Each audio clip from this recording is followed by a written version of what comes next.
Welcome back to Hold Fast, where we have biblical truths for daily battles.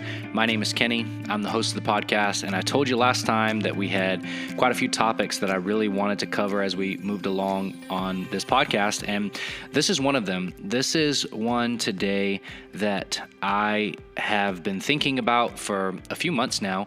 It's one that has come across my desk, if you will, as I've studied this topic, has come up as I've studied for different sermons, as I've listened to other sermons, as I've read books. For some reason, this topic has continued to come up, and it's one that I have not necessarily spent a whole lot of time thinking deeply about before, but I'm beginning to, and I think it's worth all of us thinking deeply about, and it's the subject of death.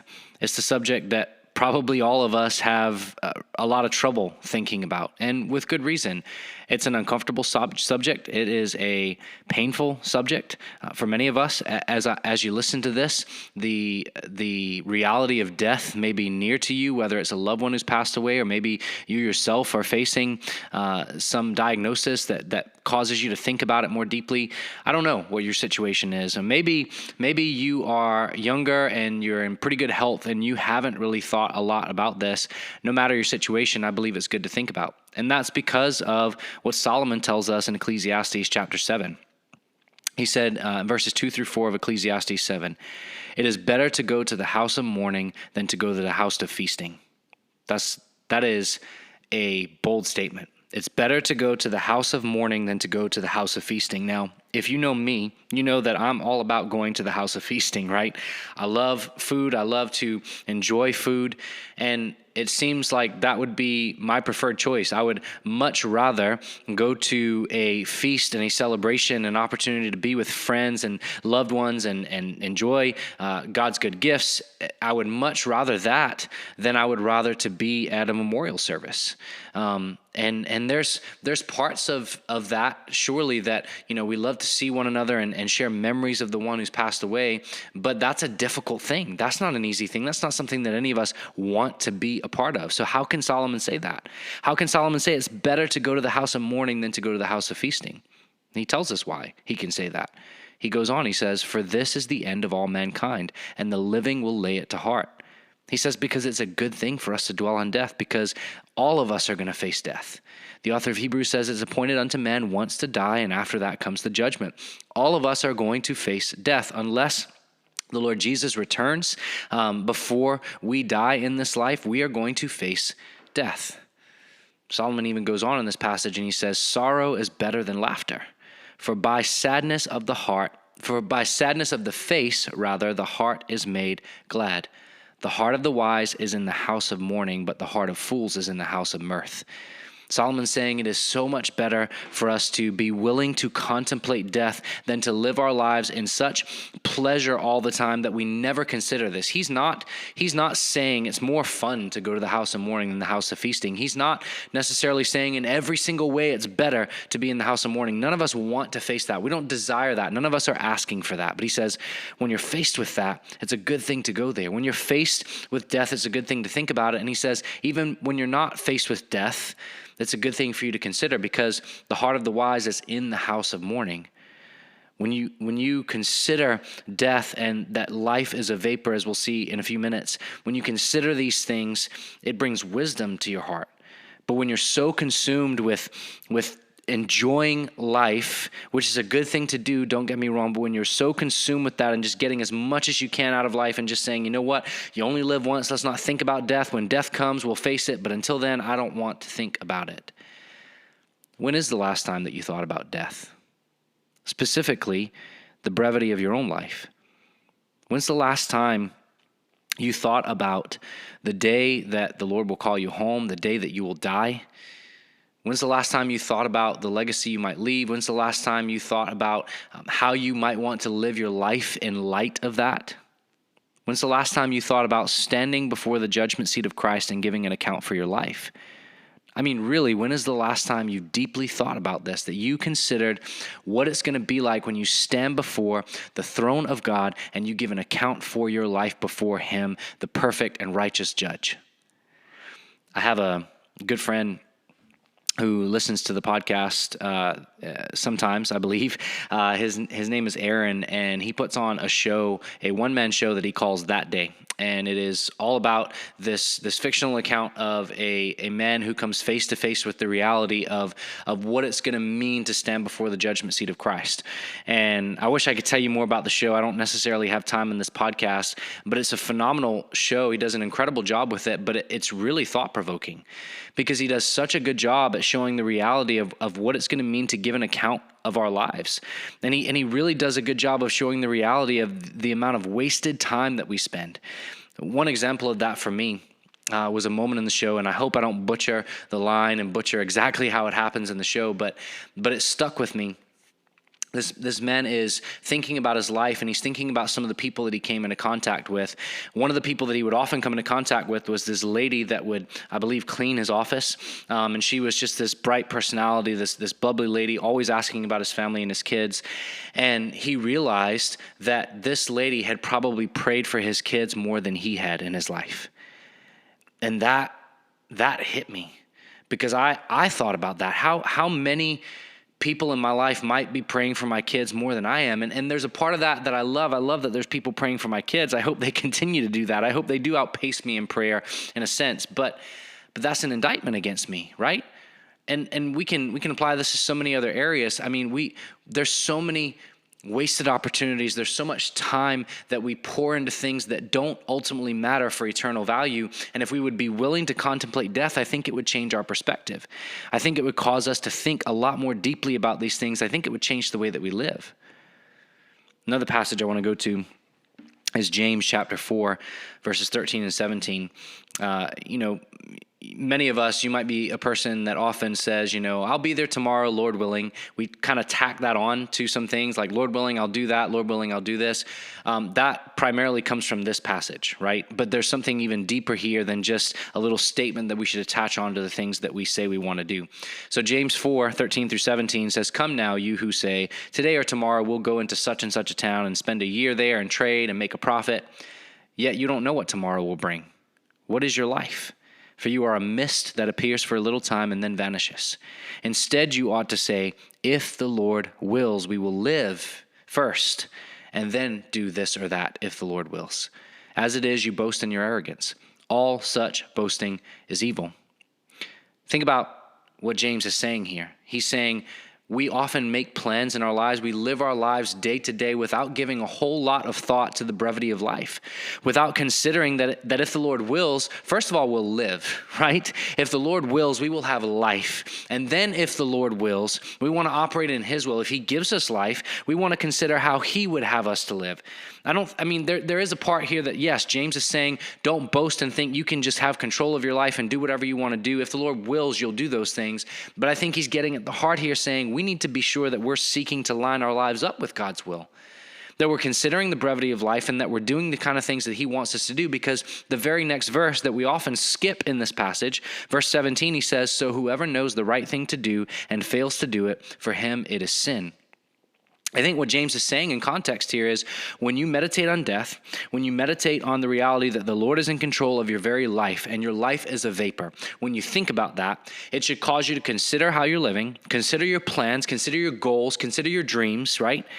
And seek to line those up with the Lord's will for your life. Don't just think about the things that you want to do. Think about the things that as a follower of Jesus Christ, you ought to be doing. And James says if you know those things and you don't do it, it's sin. How many of us have made the excuse in our lives, well, once I get married, then I'll do this. Once I have kids, then I'll do this. Once the kids are out of the house, then I'll live this way that the Lord wants me to live. Once I get really ahead in my career and I feel financially secure, then I'll begin to serve more and I'll begin to give more and I'll begin to do all of these things. But James says, okay, so what you're doing is you're saying, I know there's a certain way that I should live, but I'm going to wait until this certain part of my life before I do that. James says that's sin because you're boasting in your arrogance and pride. You think that you're the master of your life. You think that you're in control of the day that you die, but you're not. If the Lord wills, you'll even live tomorrow, and then you should seek how you should line up your life with his will. And pondering death, meditating on this really uncomfortable subject causes us to live our day-to-day lives differently. I think about Paul often, who seemed to be, not in a prideful way. Paul was humble, but Paul seemed to really have confidence that he was living his life in the way that the Lord wanted him to, right? So a very famous passage is 2 Timothy chapter 4, verses 6 through 8. He says to Timothy, "For I'm already being poured out as a drink offering, and the time of my departure has come." He knew that he was at the end of his life. And he says this, "I have fought the good fight. I have finished the race. I've kept the faith. Henceforth there is laid up for me the crown of righteousness, which the Lord, the righteous judge, will award to me on that day. And not only to me, but also to all who have loved his appearing." If your life ended today, really, take a second, think about this question. If your life ended today, could you say those words with Paul? "I fought the good fight. I finished the race. I have kept the faith. Henceforth there is laid up for me a crown of righteousness, which the Lord, the righteous judge, will award to me. I fought the good fight, finished the race. I've kept the faith. I look forward to hearing, 'Well done, good and faithful servant.'" If your life ended today, would you be able to say that? It brings us to an important question. If you knew, and we won't know this, but it's a good question to ponder. If you knew that you only had a week to live, how would you live your life? Many of us answer that question by saying, I'd cross off my bucket list, or I'd make things right with my parents, or I'd do all these things. And those are all good things. But I love it when that question is asked and somebody is able to say, "I'd continue doing exactly what I'm doing because I know that I am exactly where the Lord wants me to be," right? And maybe this is one of the reasons why the Lord doesn't reveal to us the day of our death, because we would be so tempted to go out and just try to change everything that we're doing, and we wouldn't so much consider his will as all the things that we would want to say we accomplished in our lives. I think if you had asked Paul in this moment when he wrote these words, "I fought the good fight," I think if you said, "Paul, isn't there more people you'd like to reach with the gospel? Paul, isn't there more things you'd love to do with your life?" I'm sure Paul would say, "Absolutely. There's things that I would love to be able to do, but this is the Lord's will. This is his time for me, and I know that I've lived in his will. Therefore, I can say that I've fought the good fight." Paul wasn't necessarily saying I fought the good fight because of all the accomplishments he had in his life, and he had many accomplishments. He was saying that because he had his eyes fixed on Jesus every moment of every day. Obviously, Paul's not perfect, but he had his eyes fixed on Jesus, right? He had his eyes fixed on the Lord. He was walking in the will of the Lord as best that he possibly could. And so when you think about that question, if you only had a week to live, or a few days to live, or a month to live for that matter, how would you live your life? I hope that you would be able to say with confidence, "I would continue doing exactly what I'm doing because I believe that I'm living in the Lord's will for my life." It changes our perspective. We started this podcast episode with Ecclesiastes chapter 7. And the book of Ecclesiastes, by the way, is a great book to meditate on because in many ways, the entire book causes us to think about death in the sense that it causes us to think about how we're spending our lives and what are we going to have to show for it at the end. Solomon said, "Look, I've got all these riches, I've got all this pleasure, I've got all these wives, I've got all this stuff, and it's all vanity. It's all vanity." And he gets to the end of the book, and after pondering all these things, after pondering death, after pondering his life and how he's lived his life, he says something very simple, yet very profound and very foundational to the Christian life. He ends the book of Ecclesiastes in this way in chapter 12, verses 13 and 14. "The end of the matter, all has been heard. Having considered everything that has been written in the book of Ecclesiastes," he says this, "Fear God and keep his commandments, for this is the whole duty of men. For God will bring every deed into judgment with every secret thing, whether good or evil. Fear God and keep his commandments." That's how you live for the day of your death. That's how you live with the end in mind. That's how you live considering that life is a vapor. And that sounds too simple because when we think about, man, you only got one life, let's fill up as much activity as we possibly can. That's not necessarily a bad mindset if that's what the Lord has you doing. But for most of us, I would say we're called to these, what we would consider as maybe simple lives. We're not necessarily called to do these things that will be written down in books for generations to come. Maybe some of us are. But can we be content with that? in order to live for the day of our death, is it true that we need to do all these extraordinary things, or do we just need to fear God and keep his commandments, whatever that means, wherever that leads us? If it leads us to these big earthly things, then that's great. But if it doesn't, if it leads us to the great earthly things of loving my family well and serving in my church well and working with all my might at the vocation that the Lord has given to me, and being a faithful husband, being a faithful wife, faithful father, mother, child, co-worker, faithful friend, being a faithful disciple of Jesus who makes disciples, if that's what I do with my life and nobody ever writes about it, and I don't cross off every item on my bucket list, but I feared the Lord and I kept his commandments, that's a life well lived. This is a topic that I pray that you will continue to consider with me. As I said, it's something that I am personally considering lately, and not in this morbid way, like I'm fearing the day of my death, or I'm trying to make sure that I cross off everything. But I do want to make sure I live with this perspective, that I would be able to say, just like Paul did, that whenever my time comes, I would be able to say that I fought the good fight, that I kept the faith. I want to be able to stand before the Lord and know with confidence that because of his work in and through me, he's going to say to me, well done and good and faithful servant. I want to live for that day, as my friend Aaron says. I hope you do too. And I hope that this podcast is thought-provoking. I pray that as hard as it may be, as uncomfortable as it may be, as many difficult memories as it may bring up for you, that it would lead to you and I living our lives to fear God and keep his commandments.